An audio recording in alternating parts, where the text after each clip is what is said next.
Well, hello again, and welcome to Wrestling Beyond the Pulpit with the Good News Gang. My name is Pastor Matt West, and I serve at Marble Memorial, UMC, in Milan, Michigan. And I'm joined this week by Pastor Matt Osborne from Ishpeming Wesley, UMC, Pastor Jackie Ranieri from Clare, UMC, Pastor Kim Metzer from Hope, UMC in Hastings, and Pastor Curtis Clark from Marysville, UMC. And we are the Good News Gang, back at it again with another discussion on those topics that we're wrestling with. And so over the last 3 weeks, we have been discussing an article that was before us about the 10 things that went away during the pandemic and maybe shouldn't be brought back. And then last week, Pastor Kim and Pastor Jackie, along with myself, discussed 6 things that should come back after the pandemic. So we thought we would wrap up this little mini series, if you want to call it that, with a discussion on maybe some of those things that we thought should have been on one of those lists, but wasn't. And so I'm not sure who's got one they want to kick off the discussion with, but I will open the floor to my colleagues. I'll start. Curtis. Because we've already talked about this before we even started recording. So fans, you're in for a treat. No, I think for me, one of the things that I don't necessarily want to see come back is that time during worship when we kind of parade the kids up front and do a little kids message with them. We had done it before COVID started. I think we were still doing it. Yeah. Obviously, when we started doing online worship or recording, we weren't doing it. And I just as soon not go back to it, just for a couple of reasons. One, I think it kind of stops the flow of worship that I think we're all craving to kind of get into a good rhythm and a good flow of worship. I think we plan so that we can do those things. Sometimes those kids' messages, while they can be fun and interesting, can really go off the rails too. And sometimes there's things that happen during that you've lost control. I mean, you lose control of the service, and no one remembers what you preached on because they remember the kid making a funny joke or something like that. And not to take away from the beauty of children, but that's not why we're at worship. And I think also too, I just don't like the idea of parading our kids in front of the church. I think they're going to learn better when they're in amongst themselves in their Sunday school class. But just this idea that we, hey, look, we've got kids in our church, woohoo! So let's have them come up front and sit, and so everybody can see them. I just, from that perspective, just kind of rubs me the wrong way, I guess, and it kind of always has. And I think there's some of our churches that are just so beholden to that tradition of having that kids' message or that children's church or whatever we call it. It just, and I think it takes away from them being in time in their own little Sunday school environment, where they can learn and connect with each other and with their teacher as well. So that's kind of how I feel about it. Well, and if you only have 1 or 2 kids, it can be very uncomfortable for those kids. Absolutely. And even if you have a separate Sunday school before or after your worship service, if the kids are in your worship service, they're in there to worship. And it's a time to instruct them or model for them, I guess is a better word, how we worship. And right. They don't see the adults going up for a special time. Why? Or your visitors. It's like that thing of like, right. We're treating them like visitors. Right. We used to treat visitors. Right. If we want to show off that we have kids, we can do. So Pastor Bryce at Green Street here in town, he's restarted the acolytes. So he's trained several of their kids to be acolytes, and they bring the light to the service each week. And that's what people want to see. They want to see the kids, yes, but the kids being a part of what we're doing, not put on display, as Curtis said. Yeah. Parade them around. Parade them around. One of the things that I've done, that we did at my home church before I took my first appointment, we would have, instead of per se doing a children's message in front of the congregation, during the message itself, take the children out to give them their own message, but in a separate space, so it wasn't like a full blown like kids church, but like they got a message that was at their level, separate from, but then we had them in before and after that so that they could see all those other elements of worship and understand what we do. Because I mean, we all know from experience that, there's only so much you can do with a message, because if we water it down so much that the kids understand it, then the adults are going to be like, well, that just was silly, but if we, just talk at a level with the adults that they understand, then the kids are like, what's this person talking about? Like, I don't understand this. For like 20 minutes. Yeah. Right.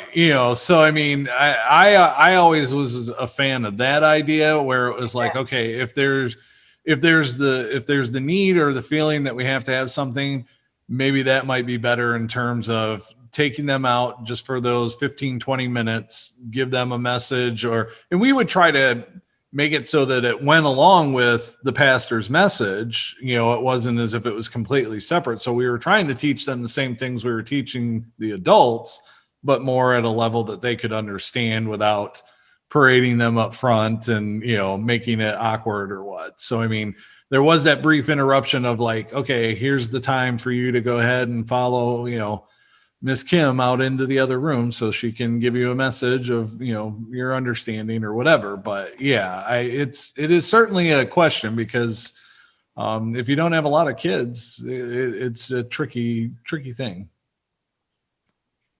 I think too, from a parent's point of view, I can remember before going into ministry of just being, a worshiper on Sunday morning, and having my wife and I having to deal with a squirmy kid, and it took away from our opportunity to worship fully as well, and to connect and to pay attention. And I think we've probably all seen that with families in our church, and sometimes it's hard because they're, and I think sometimes too there's this perspective of, I don't want to categorize or stereotype that. Sometimes our older members feel that, the kids should be silent, should be seen and not heard. And when that, kid is making a fuss or whatever, they should be ushered out of the church and things like that. And that's a tough one too. But I think just, again, when we come to worship, we're coming to offer God our very best. And if we can't give God our full attention, are we really giving him our very best? And on the flip side, even if we do have that children's time, there's kids that don't want to go up there, or they go up there and they misbehave, and then the parents are still mortified. And how is that honoring the parents? They might be less likely to come back as well, because, oh man, I can't go back after my kid did what they did. And sometimes kids say things that I was talking to an adult in my previous appointment, and then he was raised in the church, and he was talking about he was up for kids time one time with the previous pastor when he was a little kid, and he made the comment about how his dad slept on the couch that night before. Kids say things like that, and so again, things get shared that probably shouldn't get shared in front of the church. Definitely changes what the pastor had prepared. Exactly. I'm not talking about that, but now we're going to talk about marriages. Thanks, little Johnny, for sharing that. But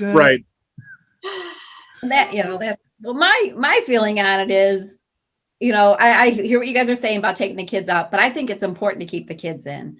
And coming as a preschool, kindergarten type background, prepare packets for the kids that goes along with the message. And we're doing that now. And the kids are like, the older kids are getting, the older kids talking like 10 and under, but are crossword puzzles or word searches or something that goes along, and you can find them, sermon for kids, that you can put in any scripture you're working on, and you can get all kinds of things that you can put together. So we put bags together, each week. Some kids take it, some kids don't, but I mean, they're starting to take it more and more, but it's occupying them because we're only in there an hour. I mean, with things not being the full speed of what church is, but I just feel it's so important because the experience I had in a non-denominational church, the adults were in the main sanctuary, the youth were in the fellowship hall, the elementary kids were in the gym, the preschool kids were in there. So as the kids grew up and started going to their different buildings, once they got high school and graduated, they go to college, they don't fit back with the high school kids. And they had nothing in common with the adults in there because they didn't know how to do church. Right. So why not, incorporate, why can't kids be greeters? Why can't they stand next to an adult and hand them a bulletin and say good morning? Why can't they, when we get back to the time to passing the plate, why can't they be part of the ushers? Why can't they be part of the tech booth? Why can't they be, why can't they be a liturgist? Why can't we involve them in there? That's how you learn to be church. I mean, we expect these kids to learn it all through Sunday school and then go into big people church and then know exactly how to do it.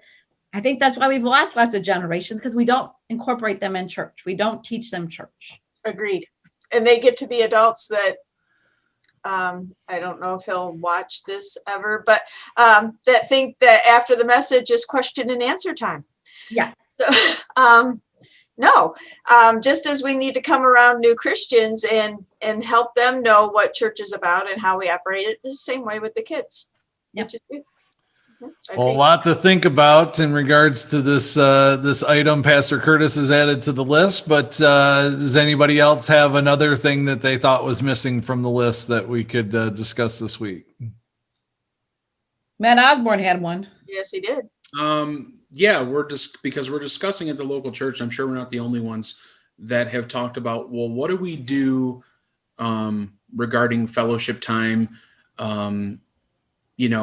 Sometimes before church, after church, and a lot of our churches sometimes had different expressions of, if I had to use a term, contemporary and traditional. And so this would be that middle time or when Sunday school was going on, so it could be before, after, or sometimes in the middle of the services for a mingling time, when or if do we at all? I mean, I think those can go on both places. So I kind of wanted to have a discussion about that. What list would you put it on? The list to bring it back because we haven't, or a list to let it go because, we haven't had it?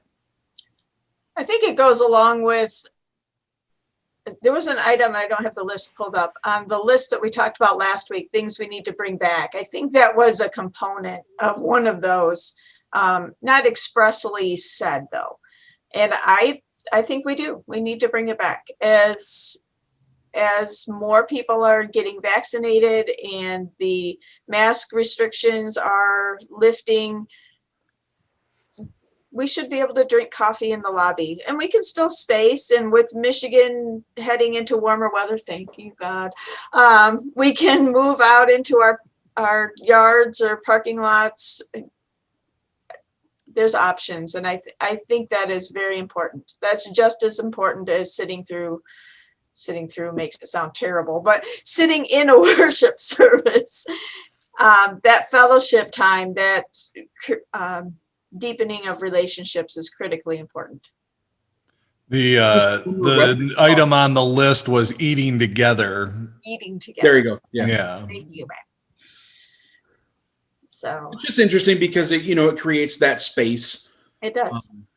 Because a meal, right? Like if we're having a meal, sometimes it's after service, but a lot of times it's like during an evening time, Right. where it's sort of like, that's what you're showing up for. So I know when I show up at 6:00 on Tuesday night, it's for the spaghetti potluck, right? But if part of worship, some people, you know what I'm saying? It's a very unique, and we're all going to have these conversations. So I'm just curious what everybody thinks of. Is it something we should put back on? I vote yes. Because then we got to limit our service times too, especially if it's in the middle, where, we've been kind of fast and loose with it, haven't we? If we've gone 10, 15 minutes over because there hasn't been anything in the middle. So I'm just curious, there's so many things to consider. To kind of speak to that point though, I've found that I can't think of the last time I went over an hour in worship. Right. Sure. Because there's been some things that have been taken out. Are you singing at all? No, I'm just kidding. We sing. Our choir is not performing. Right. Yep. There's some of the elements of worship that we've been doing before that are just not in there or have been kind of streamlined that Offerings quicker. and because we also know that through a lot of our teaching and through a lot of our training that the online portion of worship, you get going past an hour and you're losing folks. Yep. I And so front load most things.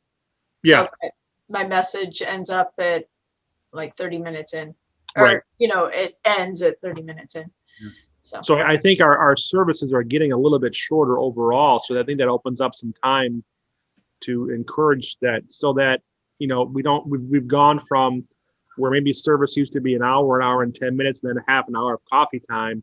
Oh my gosh, now I'm investing a whole hour and 40 minutes into the life of the church. Now it's an hour and 10 minutes or an hour and 15 minutes. And maybe that's more palatable for some. I mean, some would stay there all day if they could, and that's fine. But I think if Here's the key, lock up when you go. but if we're looking at that time in between two services or after one, where, when we start talking about, well, what time do we have worship at, there's that we can kind of built into this now that our worship overall has shortened a little bit. I've been thinking about, this question, Matt, in like, when do we bring it back? Because I've been thinking, is you would think coffee's safe enough that you could do that without it being an issue, or, I think it's something people are certainly maybe looking for. To me, it's, I guess the issue is more of a logistics problem in terms of like, well, will we have people that will volunteer to handle that?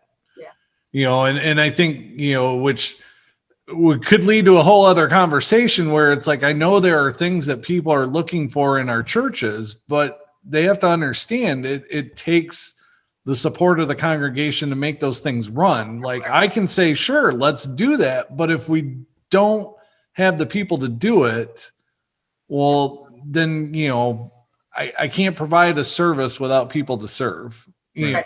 So, I mean, that tends to be, the question that I need to find an answer to is, well, do we have people that are willing to, support those things so that we can do them? Because I think it is to a point where it would be safe enough to bring back, coffee hour, fellowship hour, whatever you want to call it, but it's going to take, it's one thing to want it, but it's another thing to actually do what you need to make it happen. Yeah, because now you almost have to have someone serving that cup of coffee to the guests, as opposed to everyone going up and grabbing their own cup or grabbing the handle or the pump, whatever it might be, just from a safety point of view. And if you have two services, you're essentially looking at two groups of volunteers, Right. Well, we started coffee in May. We brought back the coffee, and we do have a person back there. We got two people back there that are masked, gloved, that are serving. And, would you like, so it's kind of like going to almost a little cafe of walking up and saying, I'm like a cup of coffee, regular decaf, and then creamers, we hand them the individual creamers and, and the stir stick. So they've got that where it's not everybody touching it. It's not community. But I also add a popcorn, and I'm going to put it out there. We add a popcorn because I'm all about the smells. And it's like when you walk into a church that is only, there's no smell. So we brought in popcorn. Or a bad smell. Like grandma's basement smell. Yes, we don't like grandma's basement smell. I'm all about the smelly candles and all about the good stuff, good smells. But nothing's cool as walking in and smelling fresh coffee being perked and then having popcorn. But we serve the popcorn in a cup. So it's not, you don't hear bags in the service, but afterwards people have been taking the bags and going standing outside it since it's been so nice and standing out and talking. We're just taking a bag of popcorn home for an afternoon snack. So it's just something that's just, and we do it before service and it's after service, but people in the beginning they were sticking around, but now it's like they're going outside or they're going home or meeting up later on for lunch or whatever like that. It's not, I don't know. I like it. People have been something you can encourage your virtual attendees to do. Hey, join us virtually, right. Pop some popcorn and be part of the experience. Yeah, exactly. So that's where, probably taboo in a lot of areas, but it's one person, or two people are back there serving it. They're masked, they're gloved, and they're also, what is it? Surf certified. Yeah. Yes. Yeah. So we've got those people in our church that it's for restaurant people working. You gotta take Save serve. Yeah. Safe serve. Yeah. Safe surf. Yeah. Safe surf. It's easy for us to say. Yeah. But it's just something to think about. Just, it doesn't have to necessarily be a whole potluck thing, but just even something even simple just to make people feel like we're getting back. We're getting back to not normal, but we're getting back to the new thing. And this is where we're at. But yes, I do think we need to gather together for meals. I like popcorn, but I'm a little disappointed that you're not offering the fresh smell of donuts from Cops and Donuts across the street, Right. So that might factor into my visiting your church, Pastor Jackie. Yeah, you've forgotten our churches are supposed to be scent free. Remember, I thought we voted on that several years ago at annual conference. So no, I'm not wearing the scent. no shampoo, You're not wearing no the deodorant, no scented candles, no nothing. Fresheners in the bathroom out. That's right. That will bring out a whole nother slew of scents that we really don't want to smell. Yeah. Right. But I do have to say, for our defense, we are serving Cops and Donuts coffee, so it's really gone over well. There you go. We All right. are supporting our local businesses, but yes, that's what so I think it's important, but it's just ease into it. Yeah. All right then. Well, anything else we want to add to this list? Anything that's burning you up that you want to add to this list? I was trying to think of something and I came up empty. I think those lists were pretty, if we never had this discussion, those lists still seem like they stand pretty well on their own. So I think this was just sort of, tidying it up a little bit with things we didn't think of, but it seems like, we can't have a list. Our service was an hour long.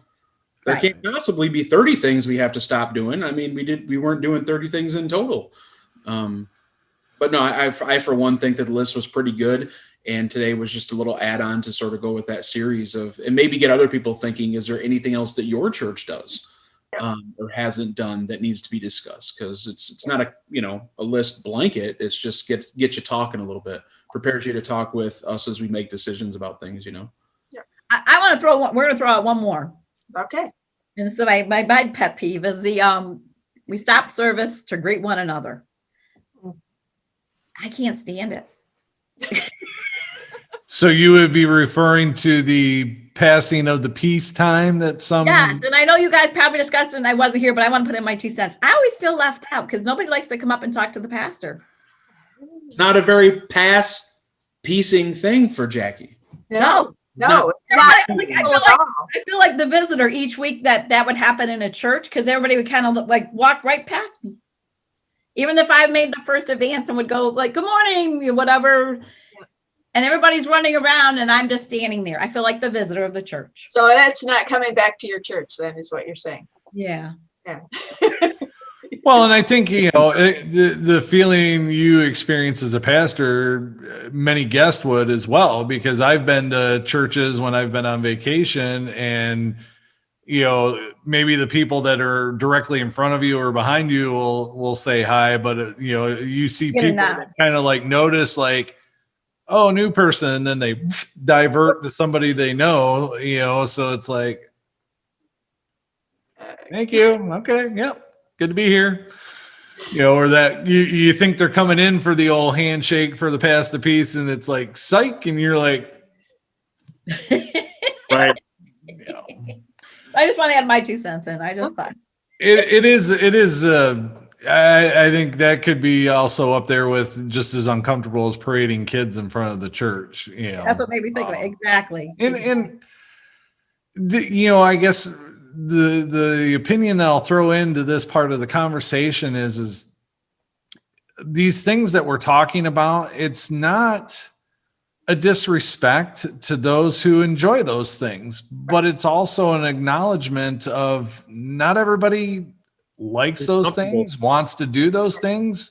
There are things that we like to do that that others don't like to do. But, I guess I would just ask, people who are watching or people in our congregations to just, there is no one way, and just to, just to be open-minded about things, and certainly take into consideration that, we learn differently, we pray differently, we worship differently.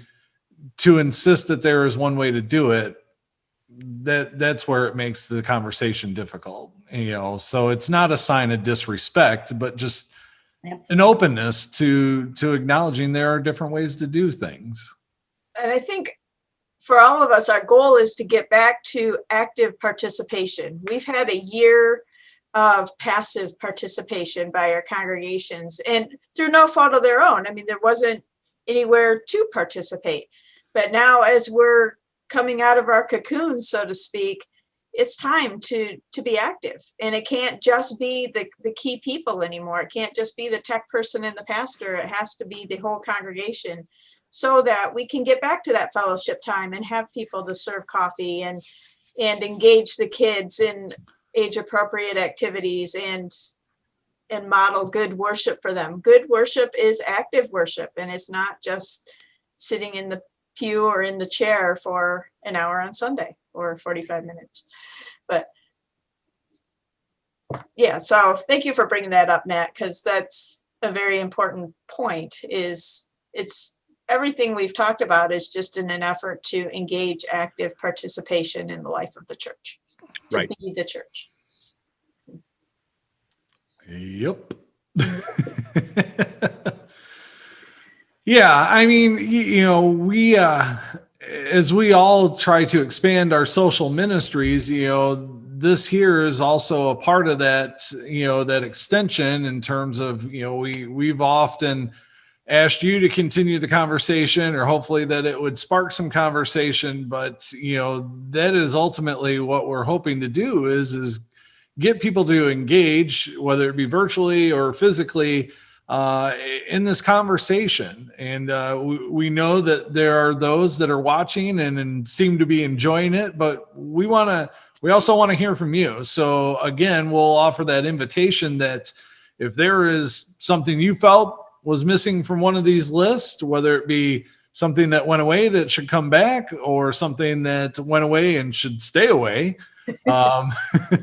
we would certainly love to hear your thoughts too, because we don't have all the answers, and so we do our best. And I certainly thank my tag team partners for bringing those things to the table today, that or I should say to the ring, that you felt were missing from that list. But I want to give everybody a chance before we say goodbye this week to offer a final thought, whether it's in regards to the list or just something that's on the tip of your tongue that you want to share with our viewers before we say goodbye.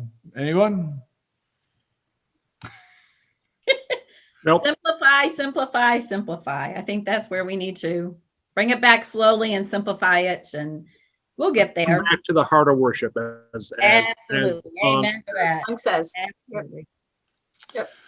Wonderful. Yes, let's just keep it simple, and we'll keep it at that. But we are so glad that you joined us again for another episode of Wrestling Beyond the Pulpit with the Good News Gang, and we hope you've enjoyed today's discussion, and we'll come back and join us next week, when who knows what we'll talk about or what we're wrestling with. But until next time, peace be with you. Peace.